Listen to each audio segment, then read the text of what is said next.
తిరిగి BCN news కి స్వాగతం. కార్తీక మాసం సందర్భంగా కడప జిల్లా గండి క్షేత్రంలోని ఆంజనేయ స్వామిని దర్శించుకునేందుకు భక్తులు పోటెత్తారు. శనివారం కావడంతో ఉదయం నుంచే భక్తులు భక్తి శ్రద్ధలతో గండి క్షేత్రంకు చేరుకుని పాపాకి నదిలో స్నానాలు చేసి స్వామిని దర్శించుకున్నారు. భక్తుల సౌకర్యార్థం అన్ని ఏర్పాట్లు పూర్తి చేసినట్టు ఆలయ అధికారులు తెలిపారు. దాదాపు 10,000 మంది భక్తులు ఆంజనేయ స్వామిని దర్శించుకున్నట్లు ఆలయ ప్రధాన అర్చకులు కేసరి స్వామి రాజాస్వామిలు తెలిపారు.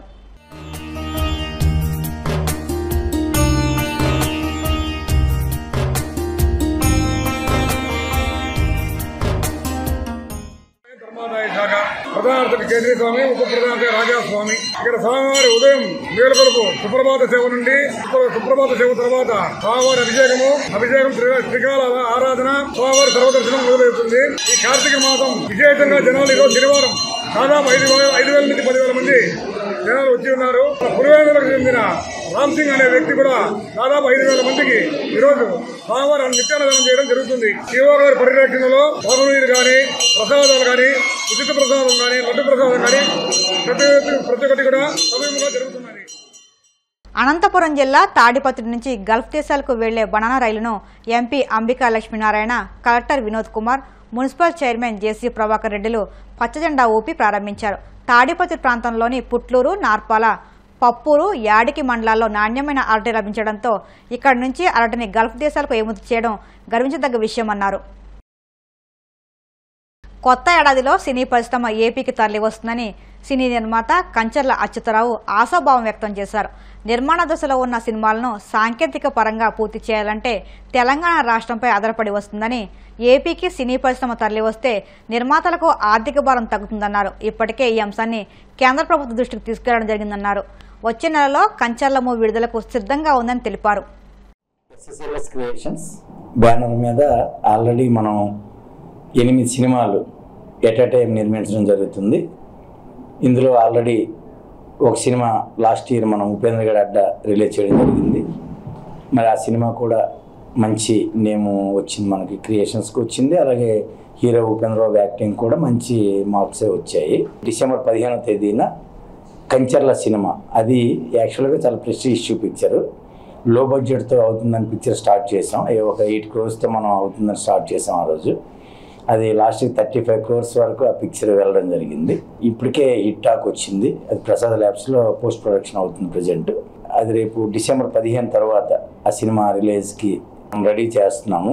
ఇందులో పెద్ద సినిమాస్ ఉన్నాయి, మన పుష్ప 2 కూడా ఉంది. అది అయిన తర్వాత మన సినిమాని రిలీజ్ చేయాలన్న ఆలోచనతో మనం ఉన్నాము. దీని తర్వాత ఎవ్రీ మంత్ ఒక సినిమా, అంటే మిగతా 7 సినిమాలు కూడా 70 to 80% అయిపోయాయి. సాంగ్స్, ఫైట్స్ బ్యాలెన్స్ ఉన్నాయి. అవి కూడా ఫిబ్రవరితో మొత్తం టోటల్గా క్లోజ్ చేసేస్తున్నాం. ఆ షూటింగ్స్ కూడా అవి అయిపోయిన తర్వాత ఫిల్మ్ ఫెడరేషన్ చైర్మన్గా నేను ఎలక్ట్ అయిన తర్వాత ఫెడరేషన్ నుంచి ఒక సినిమా తీసి ఆ సినిమా ద్వారా కార్మికులందరికీ కూడా, ఆల్రెడీ ఈరోజు కార్మికులు చాలా దీనావస్థ పరిస్థితిలో ఉన్నారు. ఎందుకంటే సినిమా ఇండస్ట్రీ అంటే మన ఆంధ్రప్రదేశ్ విడిపోయి నేటికి 11 సంవత్సరాలు అవుతున్నా సినిమా ఇండస్ట్రీ అనేది ఇప్పటివరకు ఇంకా ఎక్కడ కూడా విడిపోలేదు.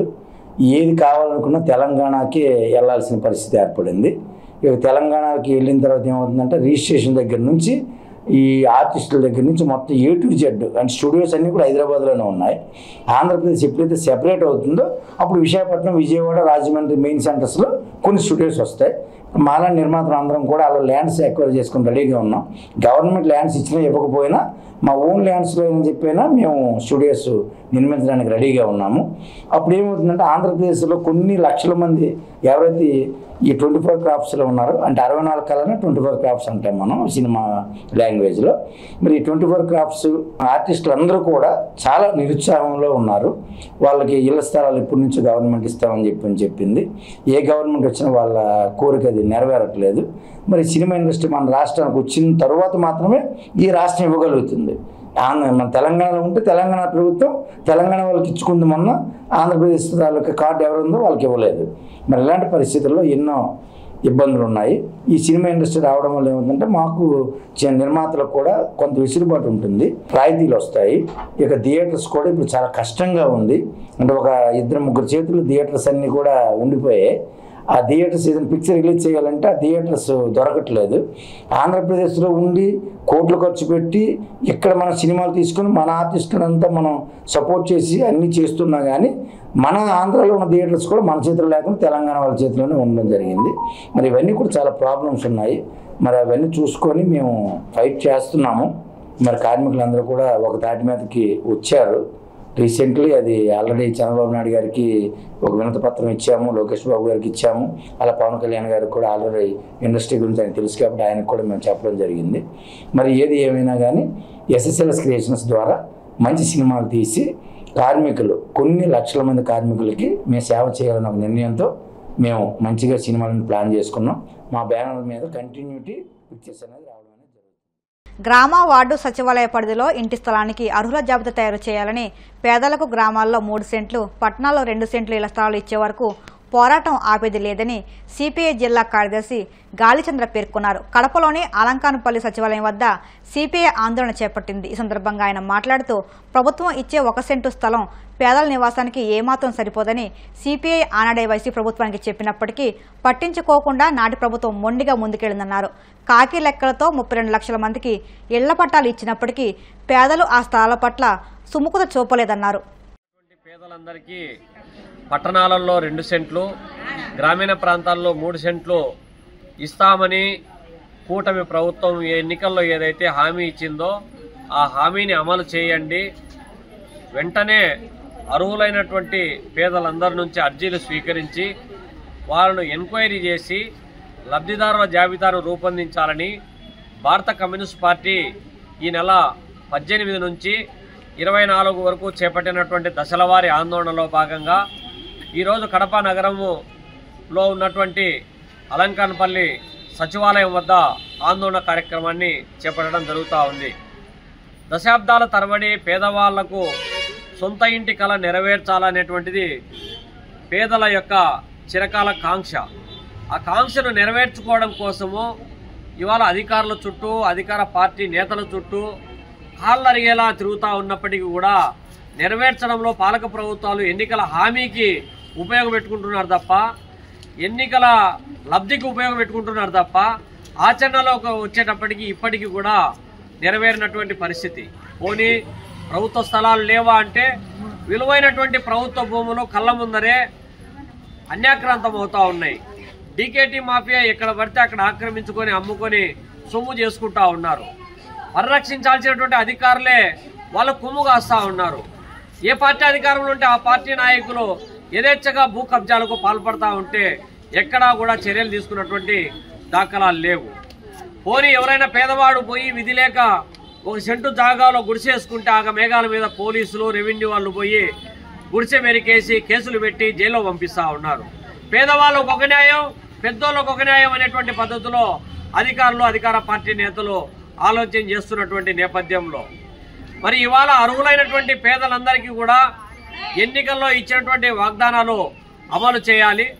కానీ ప్రభుత్వం ఇచ్చేటటువంటి గతంలో ఇచ్చేటటువంటి 1,80,000 ఏమాత్రం సరిపోదని అనేక పర్యాయాలు చెప్పినా కూడా జగనన్న మొండిగా జగనన్న కాలనీల నిర్మాణం చేపట్టాడు. కానీ అక్కడ పోవడానికి కానీ, అక్కడ నిర్మాణం చేపట్టడానికి కానీ, నివాసం ఉండడానికి కానీ వీలు కానటువంటి ప్రాంతాల్లో 32 లక్షల ఇల్లు కట్టించి కాలనీలు నిర్మించామని చెప్పి గొప్పగా చెప్పుకుంటున్నప్పటికీ పేదవాళ్ళు ఎవరికి కూడా అది బెనిఫిట్గా లేదని చెప్పి మొత్తుకుంటా ఉన్నా కూడా వినడంలే. ఇదివరకే జగనన్న కాలనీలలో గునాది వేసుకున్నటువంటి వాళ్లకు పక్కన ఖాళీగా స్థలం ఉంటే 2 సెంట్లు కలిపి ఇవ్వాలని కూడా డిమాండ్ చేస్తా ఉన్నాం. ఇంకోవైపు టిట్కో ఇళ్లకు సంబంధించినటువంటిది కూడా గతంలో చంద్రబాబు నాయుడు ప్రభుత్వం నిర్మించిన తర్వాత వాటిని ఎవరికి లబ్ధిదారులకు కేటాయించకుండా అనామతుగా ఇవాళ శిథిలావస్థకు చేరుకునే పరిస్థితి ఉన్న నేపథ్యంలో టిట్కో ఇళ్లను కూడా పూర్తి చేసి మౌలిక సదుపాయాలు కల్పించి లబ్ధిదారులకు కేటాయించాలని చెప్పి కూడా డిమాండ్ చేస్తూ ఈ ఆందోళన కొనసాగించడం జరుగుతూ ఉంది. ప్రభుత్వం స్పందించని పక్షంలో రెవెన్యూ కార్యాలయాలు, ఆర్డీఓ కార్యాలయాలు, కలెక్టర్ ఆఫీసు కార్యాలయం దిగ్బంధన చేయడానికి కూడా భారత కమ్యూనిస్ట్ పార్టీ వెనకాడదని హెచ్చరిస్తూ ఇప్పటికైనా పేదలకు 2 సెంట్లు పట్టణాలలో, 3 సెంట్లు గ్రామీణ ప్రాంతాల్లో ఇచ్చి 5 లక్షల నిర్మాణ వ్యయంతో పూర్తి చేయించాలని చెప్పి ఈ సందర్భంగా డిమాండ్ చేస్తా ఉన్నాం. వార్తలు ముగించే ముందు ముఖ్యాంశాలు మరొకసారి. మత్స్య సంపదకు విఘాతం కలగకుండా కాలుష్య నివారణ చర్యలు తీసుకుంటాం.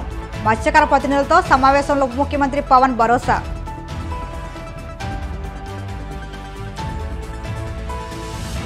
ప్రతిపక్షానికి రావాల్సిన పీఎస్సీ పదవిని రాకుండా అడ్డుకున్నారు. పీఎస్సీ చరిత్రలో ఇది చీకటి రోజుగా నిలిచిందన్న వైసీపీ ఎమ్మెల్యే తాటిపత్రి చంద్రశేఖర్.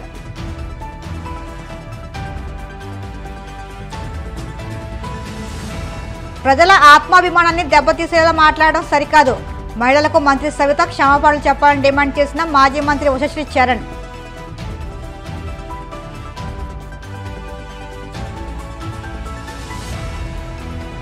గోవింద నామస్మరణతో మార్మోగిన కోనసీమ తిరుమల. వాడపల్లి వెంకన్న దర్శనానికి పోటెత్తిన భక్తజనం. ఈ వార్తలు ఇంతటితో సమాప్తం. మరిన్ని వార్తల కోసం BCN digital YouTube channel, Facebook పేజీని ఫాలో అవ్వండి. అప్డేట్ వార్తల కోసం ప్లీజ్ సబ్స్క్రైబ్.